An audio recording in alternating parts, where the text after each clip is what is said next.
Hi, and welcome back to Creativity and Compliance. This is episode 3. We're going to be taking a look at 4 brands in total, 2 recreational cannabis storefront brands, and 2 recreational cannabis product brands. My name is Colin Bambury. I'm the founder and editor-chief at ADCANN, and I'm going to let the other panelists introduce themselves today. Thanks, Colin. My name is Chad Finkelstein. I am a partner at the law firm of Dale and Lessmann LLP in Toronto. I'm a registered trademark agent and chair of our law firm's cannabis practice group. Sweet. Hi, I'm Hilary. I'm Leah, and we're the creative directors at Sister Merci. I'm, the design half of our duo, and Leah is our copywriter. Yeah. So you get both of those minds coming in today. Perfect. So we're going to be looking at, sorry. So we're going to be looking at a few different brands from both a compliance and creativity standpoint so that we can assess the strength of the brand marketing and messaging to consumers. The first brand that we're going to be looking at today is Namaste, which is a brand from one of the big license producers, Zenabis. They're mainly based, I believe, out on the West Coast. They have products all across Canada, though, New Brunswick, Nova Scotia, British Columbia, and even Ontario as well. They have dried flower, pre-rolls, vapes, soft gels, and oral sprays. So they have a lot of different types of products. This brand has been around since October of 2018 as well. So many consumers are at least familiar with it, have tried the products probably since, it's definitely been around since day one. So I'm going to let Chad jump in and talk about maybe the name here and some of the other compliance aspects. Sure. So from a trademark legal perspective, I guess there's 3 things that I think of right away when I see this. Number one is that I'm always drawn towards trademarks that are suggestive of a cannabis experience, of banging you over the head with it, right? So things that avoid canna, green, bud, high, 420, things like that, I always think are more capable of standing out and acquiring distinctiveness, which is a key element of the strength of any trademark. And so Namaste to me is sort of consistent with that, something that is suggestive of a cannabis experience without telling you that it is.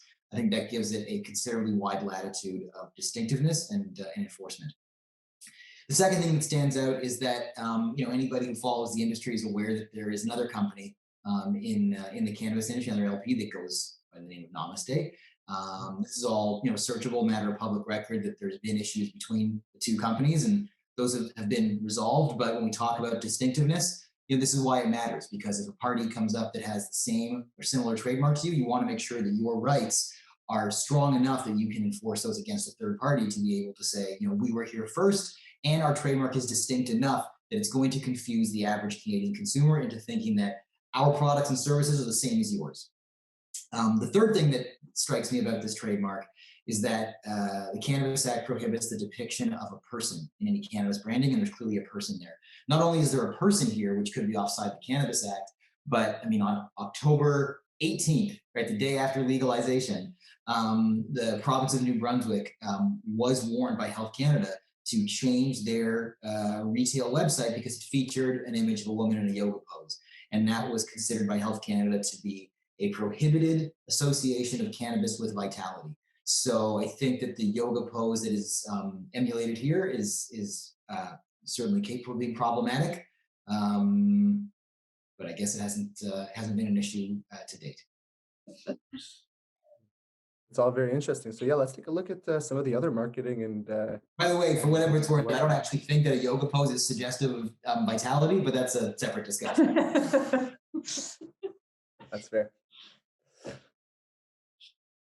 Great. So yeah, I think this brand is interesting. I think we think there's probably some opportunity here to be a strong brand. As Chad mentioned, the name suggests something other than cannabis, but I think if anybody's done yoga and partaken in the practice, at the end, that's like the word you say to complete your practice, and you sort of associate then the feeling you have once you've finished yoga, which is usually positive. You feel proud of yourself, you feel calm, and so on, as though that idea of yoga is almost like associated with like the experience you're going to have with cannabis. So I think there's a strong like connection to what the product could do for you without actually saying what it does to you, just in the brand's name. But in terms of, the pieces that they've been putting out, a lot of things just feel really disconnected. Like on that first page there we have with the logo, it's gold with black. And then on the second, or on the third page there's like these purple and light patterns. And then we just have a recipe like thrown into the website. Like we know, like, yes, food makes sense, but does it make sense for this brand? I'm not really convinced. So I think, yeah, there's just a lot that could be done to strengthen it further. Because I do think there is some strength in the name. Yeah, I agree. I think this is kind of like, I want to call it like a wellness adjacent brand, because I think like when we look at like a wellness segment of cannabis users, they often, they don't like smoking, so they just like to drink it or consume it in terms of like edibles or capsules. But this obviously has flower and pre-roll, so it's an interesting brand to me. I think, as Hilary said, there's definitely room for improvement. I know they have a blog, and blogs are just so tricky to maintain. It's a lot of content to churn out on top of like everything else you're doing, and it often gets kind of pushed to the back burner. So I kind of, yeah, the blogs are tough, but it's an interesting brand, and I think, yeah, I'm excited to see how they move forward. I agree that they definitely have a good foundation, but they're a little bit kind of unfocused in their messaging for sure. And what something I just found interesting as well is, although they are obviously a recreational cannabis brand, they do have a note here on their homepage that says, our cannabis products are created by a diverse team of doctors, scientists, researchers, cultivators, educators. I just found that interesting as a recreational cannabis brand, that you mentioned that, and it is kind of implying that there might be wellness benefits there if a diverse team of doctors and scientists Yeah. develop the product. And then also past that, I think that there is a lot of the brand's success has been because they've been around since October of 2018. They have products at good pricing. It's not necessarily because of the branding, but if they took that branding and expanded upon it, that they could probably reach a new target market with that branding, because they do have such a strong foundation. Yeah. Amazing. And then the next one we'll look at is Redecan, which is also a recreational cannabis brand. They've become very well known in the past couple months and years. The parent company's name is Alta Vista Ventures, which not a lot of people know would be the private company behind them. And they are mostly located in Ontario. All their facilities located in the Niagara region. They have flower, pre-rolls, vapes, soft gels, and a variety of other products. And their products are available almost all across Canada in almost every single province. So I'll let Chad kind of speak on the name there, and maybe a little bit of the logo and the compliance things around it. Sure. So I know this product is really popular among consumers. So I'm not going to say anything that I meant to be pejorative about the brand itself. I'm just talking strictly about, is the trademark strong from a legal perspective or not? Sure. And for I view it as having certain limitations because, again, a distinctiveness is the key element of having a strong trademark capable of being protected and enforced against other people who might be causing confusion in the marketplace. Anything that has a descriptive element of cannabis right in the name itself, those elements of the trademark aren't capable of having any protection. Again, canna, green, bud, 420, high, things like that. Those are they're descriptive, they're commonly used, they're terms of trade. So you need to have a strong other portion of the trademark that's the operative element of it. It has to really be capable of standing out to distinguish itself from the pack. And the prefix ready, despite the spelling, I don't know that it necessarily accomplishes that goal. Ready is assuming that what they're trying to do is to invoke, the word ready, R-E-A-D-Y. That's a fairly common word, which is not. It's a little descriptive, but it's not too far removed from trying to say express or premier or superior. And so if you've got sort of a laudatory or commonly used phrase or word as the operative element of your trademark, you're always going to run into issues. I mean, if I was trying to start a pizza chain and I called it Ready Pizza, I would have a hard time standing out from a brand positioning perspective because it's a little bit indistinct. So, yes, they have an alternative spelling to the word ready. I'm not sure that necessarily takes it apart from the word ready itself, or maybe I've entirely misperceived it and it's actually the word red that is the focus of that prefix and not ready. But if others started coming up with similar brands that either were the word ready or words that are synonymous with ready, like, no one ever called a brand available, but like something, like that, they'd have a hard time standing out and claiming a lot of distinctiveness. So certainly the product's gotten really popular, the brand's gotten really popular. Strictly from a trademark legal perspective, there may be a few inherent limitations. Well, that's why you're here, and that's amazing. Thank you for those insights, man. And we'll be taking a look at a little bit of their marketing, their website, and those materials. And I'll just let you, the Sister Mercy team, speak on the brand in general as well. This is one it's grown on me. The website I will say looks very corporate. Like it looks like it's geared more towards investors than it is consumers. But at first, just when I saw this, I was like, and then you kind of like do a bit of a deeper dig into it, and they have like they're not flooding the market with products, which is great. Like they're you can tell that they're focusing on innovation and delivering quality products.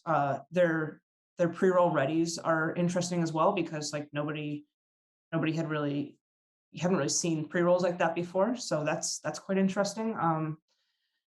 Yeah, I like it. I think they kind of like focus on convenience, which is interesting. And I think it could definitely, as we said before, with some of the other examples, like use a single brand idea to tie it all together just to make everything kind of fit so that you get that serious brand recognition. But I think that they're doing a pretty good job. Yeah, like they have a great lineup of products and their products are really strong. The only problem with that is like if one of them flops, then that hits heavy, especially in this industry. So if you have something that people can latch onto with a bit more clarity with the brand story or the brand messaging, then that will just help, people, I don't know, be forgiving of like a mistake, like a dry batch or something. But yeah, they have like good formats, and I think they're thoughtful in the way they've named some of their products, and that like the Readies by Redecan, like they're ready to go, right? Like there's nothing. The little gems, too. Yeah, or like the gems, like yeah, like they have nicely named products that I think kind of they do ladder back to something. It's just like it's not clear what that something necessarily is. And Yeah. that's the corollary, by the way, to everything I was talking about the trademark. I mean, it may be that the word ready is not particularly distinct, but if you own it, right, and if you own the, and that is consistently permeated through everything that you do, and so every product is the readies, or it leverages off of the root ready from Redecan. I mean, the trademark distinctiveness is almost a secondary consideration because you've got the brand positioning in your customer's mind so clearly. Yeah, I agree. It's really important, and it's really they've done a really good job. I hope they've trademarked Readies. I hope they've applied for a trademark for Readies in addition to Redecan. They've done like a really, really good job of naming their products unique things. So you're right, they have the raindrops for their oil, the gems for their capsules, the readies for their pre-rolls. So they're not just calling things their name. They really have kind of distinctive names for each. And I can tell you, as someone who works at a cannabis retail store once or 2 days a week in store, they're some of the only products that people will come in and ask for by name, for sure. People come in and ask for the readies. People come in, they know the raindrops, or they've heard of gems before. A lot of other products, people don't necessarily come in. Maybe they've heard strain names like that or things like that, but legal market products, not so much, other than the Redecan one. So they've done a very good job kind of permeating brand awareness in that way through products. That's great. Cool. So those are our recreational cannabis brands. We're going to take a look at 2 storefronts as well. The first one will be Fire and Flower. They are a publicly traded company as well, F&F, Fire and Flower Holding Corp. They have locations in Ontario, Alberta, and Saskatchewan. I think with the majority being in Alberta, in the prairies there. They also have some in Manitoba, and I believe the Yukon, they're opening soon as well. So I'll let Chad talk about the name there and maybe the logo and compliance things around that. Sure. When I mentioned earlier that words that are synonymous with cannabis sometimes have challenges from a trademark perspective, being able to stand out. There is a multitude of trademarks out there in the cannabis industry that invoke or incorporate the word fire or the word flower. There's probably no others that combine fire and flower, which gives fire and flower a particular stronghold with respect to the combination of those 2 words. They would be hard pressed in all likelihood to try if someone else was fire something, flower something. They probably wouldn't be able to claim exclusivity over each of those words in isolation, but as a combination, I think they can probably claim exclusivity. The other thing is they probably did it first or among the first to claim actual brands that have those words. And so there's a lot of deference in trademark law given to a trademark that can prove that it's acquired distinctiveness in the marketplace. And I imagine that Fire and Flower as a trademark has acquired just an enormous amount of distinctiveness, which despite some of those, limitations I just described with the words in isolation, they do have, having been there first and given that their reach across the country, this trademark is probably capable of being very well protected and probably use, both a shield and a sword involving third parties who use similar trademarks. Very interesting. They're definitely, prominent and established for sure. So let's take a look at some of the store design and the marketing. I think this is another one, again, beautiful, beautiful looking stores, but you can go back to the comment we made before. How does that help them be differentiated? We took a deeper dive on their website, and there does seem to be some language about them kind of almost wanting to be like the genius bar of cannabis, as though you can come into the store. Like if we go back to the page there with the stores, you can see there's places here where they have tables set up as though like meetings happen here. And I think the intention is like, come in, like sit down with a bud tender and actually learn. Like they'll take the time to talk to you and actually learn, which I think is a different experience than other stores. But I'm not one, like that's probably not working very well right now during COVID. I'd be curious to know how it was going, like when they kind of first opened. But I don't know if that's something that's people know about. It's just, it may be the one that's closest to them because they are the biggest retailer, with the most stores across the country. So they have a wide reach. And then, like, as you're showing here, they've done, I think like that trickle, like we're saying, like if they are sort of the genius bar of the cannabis stores, they're trying to emulate that idea on their website too here with like, not only listing products, but like the potential effects. Yeah, like it's interesting. And like the spark perks, which is obviously like quite interesting. I don't know if Side wants to speak to that or say anything about that, but I think that was one of the first loyalty ones. Yeah, it's a loyalty program, which is kind of interesting. Member only events. Yeah. How much time do you have to talk about the compliance and loyalty? Maybe one for another day. Okay. Suffice it to say, there are ways of doing it that are legal and compliant. Sweet. Yeah. They've made a risk assessment. I feel like position. Yeah. And I think like the shopping by the effect is interesting, and I know that they're not the only dispensary or even LP. Some LPs are doing that as well, so that's interesting. I mean, in terms of like the seating within the store, I've consulted and chatted with bud tenders when in-store shopping was a thing, and I've enjoyed it and it's been helpful and it's been useful, but I've never been talking for so long that I felt the need to sit. So it's a different take, right? Yeah. Like I get what they're going for there, but I also think like just in terms of, functionality, like if I'm going to be speaking with a bud tender for like the most I've talked to somebody is like 10 minutes max, I'm like good to stand on my feet for that long. I guess there's other people who need to sit after a while or it's maybe like, and it's maybe again an idea that just hasn't been built on, but maybe you could eventually book an appointment like you would like at a genius bar. Like that'd be actually kind of cool. If I can go in, I have like a dedicated time with somebody, and you can even like tell them a bit of information about yourself before you get there. Like that's a cool concept. But we haven't seen that actually executed on by them, so I don't know. Yeah, that's a very interesting concept, especially if like the bud tender had some sort of personal brand or established kind of knowledge online or something like that people wanted to come in and have appointments with them. That would be very interesting. Yeah. Cool. But like I think this model for them is working right now. Like they're massive. They're across Canada and they're doing quite well. It's when we think about it in terms of like longevity, how are they going to differentiate themselves in the long run so that people continue to pick them? Because I know if you have like a large footprint, you're obviously going to be close to a lot of people. And so like a lot of people enjoy going to dispensaries that are just local and convenient and easy, especially like for me personally in the winter. I would just like to go to the one closest to me. But it'll be interesting to see how long people continue to choose Fire and Flower and if they do choose to modify and just offer a bit more of a differentiator between the other dispensaries. That's a great point.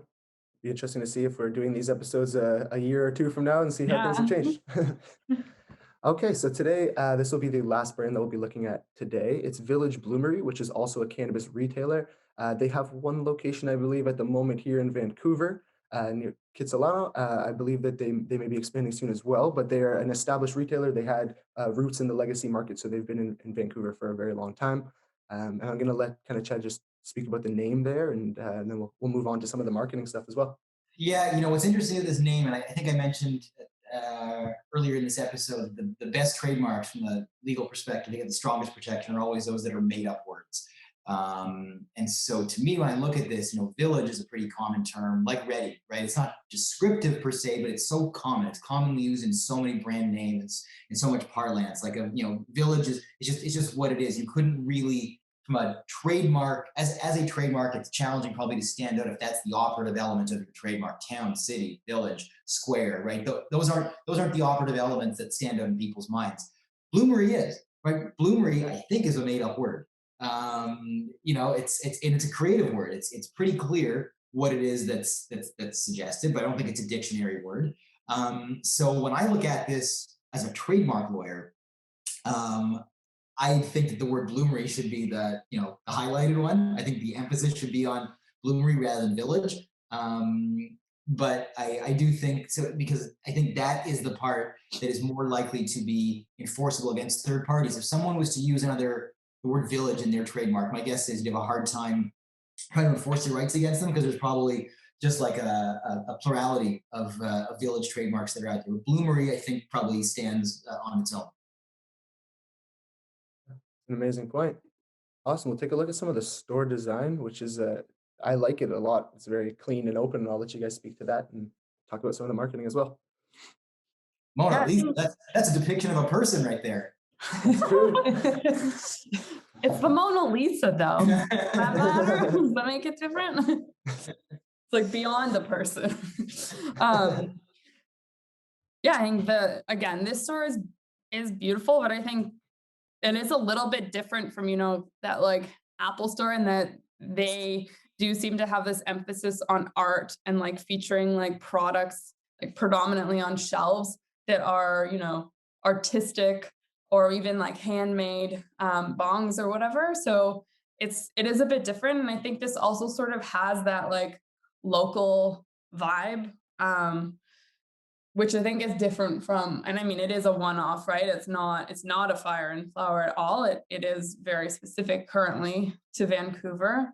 And so I think, you do kind of get the Vancouver vibes coming through in this store. And I think if there was a Fire and Flower and a Village Bloomery nearby, I would assume that a lot of people would probably go here, because I know Vancouver and the West Coast love to support local. So, but yeah, I think like the store design is lovely, and there's like some nice narrative on the website, about like, community. Yeah, I mean, there's the dog again, so that's a bit problematic. Yeah, I got the dog. I got the uncompliant dog in here again. That breaks my heart to bring up too, because it's actually, the dog's name is Kush, and it's absolutely so cute. But yeah, you just get like really nice, open, friendly vibes from this store, which I think is really important, like especially in Vancouver, where that like really, that really resonates with a lot of people. I think if they're going to try and expand outside of Vancouver or outside of BC, I'd be interested to see how this brand present like flexes. And so we just, because it's Canada is not all of Canada is like Vancouver, so there's going to need to be some changes made. But I think that'll be interesting. If they choose to do that. Crop drops, I love. That's one of the things as a copywriter, I saw that and I was like, oh, that is so good. Like, come on. So that's cool. The branded accessories are all really like nice, stylish, very on point with that. Obviously the dog Kush is super cute. Yeah, I think there's like probably other compliance things that Chad is itching to say, like the people on the website there, but overall, it's lovely. It's just like, they might run into some issues. I think there's an exemption in the Cannabis Act for cuteness. Yeah, right? There should be. Yeah, gets you out of it. Yeah. I do really like as well their what they call Bloomafesto, Yeah. which is just kind of the pillars that they're building their brand around, and I think that's super important that they can even put those things on merch and everything, and have their customers repping their brand pillars. I think that's a kind of a sign of a strong brand, and I agree that they're definitely very kind of local minded, community minded. I think that's why they had success in the legacy market, and why they're probably still continuing to see success today. And yeah. Lots of dogs, but I think that's a trend we might continue to see. Yeah, this is, and also just, this is a dispensary, I think, too, where you would go in and spend time. You'd spend a lot of time browsing like the products that they see, or the products that I can see from the examples you provided look really interesting. And, I'm sure that the staff are probably super friendly based on just the vibes that they're putting out with the brand itself. So Yeah, this they can is- probably talk to you as much about an accessory as they can about a strain. So yeah. Sure. Amazing. Well, I think that was a great recap of those 4 brands that we took a look at today. Thank you so much to the Sister Merci team, and also Chad for both of your insights. And thank you for tuning into Creativity and Compliance. We'll have lots of more episodes coming soon.